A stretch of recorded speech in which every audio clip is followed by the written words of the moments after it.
Sama-sama punya warna bendera warna putih, Monaco tampak sangat mirip dengan Indonesia. Namun jangan salah, sama dari segi warna bendera belum menjamin kedua negara ini juga sama persis dari sisi lain. Yuk intip apa saja perbandingan keduanya dalam video kali ini.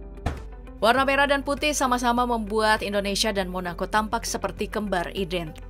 Tapi ternyata dua warna yang terlihat sederhana itu pun ternyata juga dipakai oleh negara lain. Mulai dari ukuran hingga latar belakang sejarah yang membuat kedua bendera Monaco dan Indonesia sangat jauh berbeda. Indonesia pertama kali mengibarkan bendera merah putih pada hari kemerdekaan 17 Agustus 1945. Bendera dikibarkan setelah Presiden Soekarno membacakan naskah proklamasi kemerdekaan. Sedangkan Monaco, mereka sudah lebih dulu dan pertama kali mematenkan bendera merah putih pada tanggal 4 April 1881 di masa kepemimpinan Pangeran Charles. Namun jauh sebelum itu, Indonesia sebenarnya sudah lebih dulu memakai dua warna dasar itu sejak zaman Majapahit. Hanya saja warnanya lebih banyak, yakni 5 warna merah dan 4 warna putih. Belum lagi kalau diperhatikan dengan baik, dari segi ukuran bendera kedua negara ini juga cukup berbeda. Bendera Indonesia berukuran skala 2:3, sedangkan bendera Monaco berukuran skala 4:5. Ini menandakan bendera Indonesia lebih ramping dan panjang, sementara bendera Monaco lebih cenderung berbentuk persegi. Sedangkan dari segi simbolik, bendera Indonesia memiliki makna khusus yang menggambarkan perjuangan bangsa Indonesia. Warna merahnya melambangkan keberanian, sedangkan warna putihnya melambangkan kesucian. Sedangkan bendera Monaco, warna merahnya identik dengan House of Grimaldi, dinasti yang punya peran penting atas berdirinya negara Monaco di masa lalu. Sedangkan warna putihnya melambangkan nilai positif seorang manusia sebagai simbol kemurnian, khususnya dalam kehidupan spiritual mereka. Di sektor lain, Indonesia dan Monaco juga punya banyak perbedaan signifikan. Mulai dari sisi ekonominya, Monaco menjadi salah satu negara yang perkembangannya cukup pesat. Negara yang hanya memiliki angka pengangguran 2% ini menjadi negara dengan tingkat PDB tertinggi di dunia. Itu karena sebanyak 48.000 pekerja yang bekerja pulang pergi dari Perancis dan Italia setiap harinya. Negara ini juga menjadi salah satu pemilik milioner dan miliarder per kapita tertinggi di dunia. Monaco juga menjadi daya tarik tersendiri karena tidak ada pajak penghasilan dan pajak rendah untuk dunia usaha. Gaji minimal di negara ini sebesar 1.300 atau sekitar 21 juta per bulan. Sedangkan gaji rata-rata bisa mencapai 4.410 atau sekitar 71 juta rupiah per bulan. Hanya saja jumlah ini tidak terlalu besar, mengingat di tahun 2018 harga real estate mencapai 1,6 miliar rupiah per meter persegi. Sedangkan di sisi lain, Indonesia punya PDB sebesar 19.588,4 triliun rupiah dan PDB per kapita mencapai 71 juta rupiah atau setara dengan 4.783,9 US dollar. Sedangkan untuk range gaji di berbagai daerah di Indonesia jauh di bawah Monaco. Jakarta misalnya, rata-rata gaji pekerja hanya berada di kisaran 5,25 juta rupiah per bulan. Dengan kehidupan yang makmur di Monaco, tidak heran kalau banyak orang kaya membangun rumah dan villa di negara ini. Karena pajak yang rendah itu pula, banyak pengusaha yang senang membangun bisnis mereka dan akhirnya menjadi salah satu sumber penghasilan warganya. Meski letaknya berada di antara negara-negara barat, namun Monaco punya peraturan khusus soal pakaian, yaitu kamu dilarang bepergian dengan bikini dan hanya dibolehkan memakainya saat berenang ataupun ke pantai. Kamu juga harus melepas alas kaki saat berjalan-jalan di pantai, karena jika tidak, siap-siap saja akan diberikan denda. Mereka juga punya larangan untuk tidak memakai celana pendek saat datang ke hotel ataupun tempat-tempat umum. Mereka juga melarang pengunjung yang memakai sepatu sneaker dan ransel untuk memasuki beberapa tempat.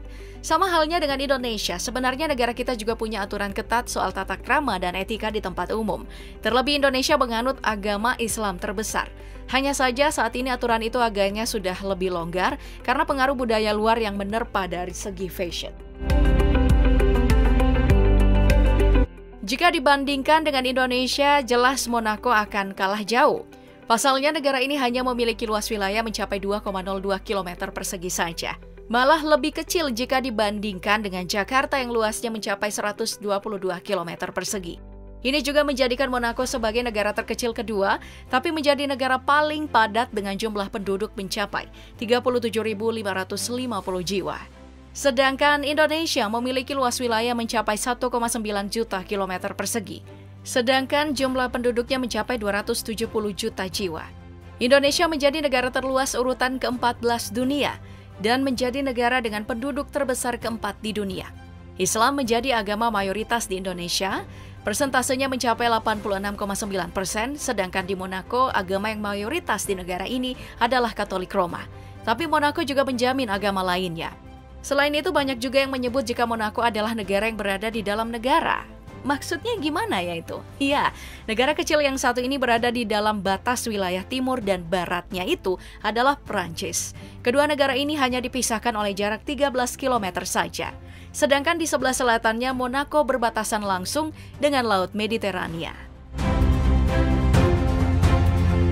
Total populasi militer di Indonesia adalah 277 juta jiwa, sedangkan jumlah total tenaga militer yang dipunya sebanyak 1 juta jiwa. Jumlah ini terbagi ke dalam 3 sektor, sebanyak 300.000 personil Angkatan Darat, 40.000 personil Angkatan Udara, dan sisanya 75.000 personil Angkatan Laut.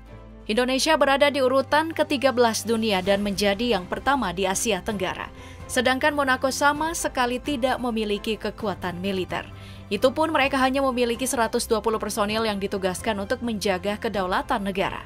Sebagai gantinya, Prancis yang memegang tampuk pertahanan negara. Baik Monaco maupun Indonesia agaknya sama-sama hidup dari pariwisata. Meski begitu Indonesia masih terbilang beruntung karena punya sumber daya alam melimpah yang bisa dimanfaatkan sebagai sumber penghasilan.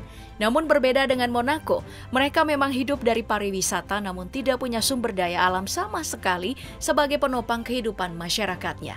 Hal ini dimanfaatkan masyarakat Monaco dengan membuka kesempatan turis asing masuk dengan membuka kasino sejak tahun 1993. Salah satu spot wisata di Monaco adalah Monte Carlo, sebuah distrik yang menyimpan kemewahan dan terletak di sebelah utara Port Hercule. Lokasi ini juga menjadi tempat pagelaran judi terbesar di Monaco yang sudah beroperasi sejak tahun 1865. Kalau di Indonesia judi dilarang, di Monaco justru industri ini dikendalikan langsung oleh Pangeran Monaco dan keluarganya.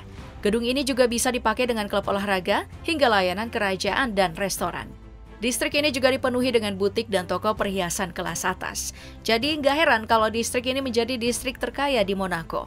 Selanjutnya ada Katedral de Monaco, sebuah tempat yang di masa lalu sebenarnya dipakai sebagai makam para pangeran Monaco, termasuk juga makam Pangeran Rainier dan Putri Grace. Kini katedral ini dipakai sebagai tempat konser musik suci hingga layanan keagamaan.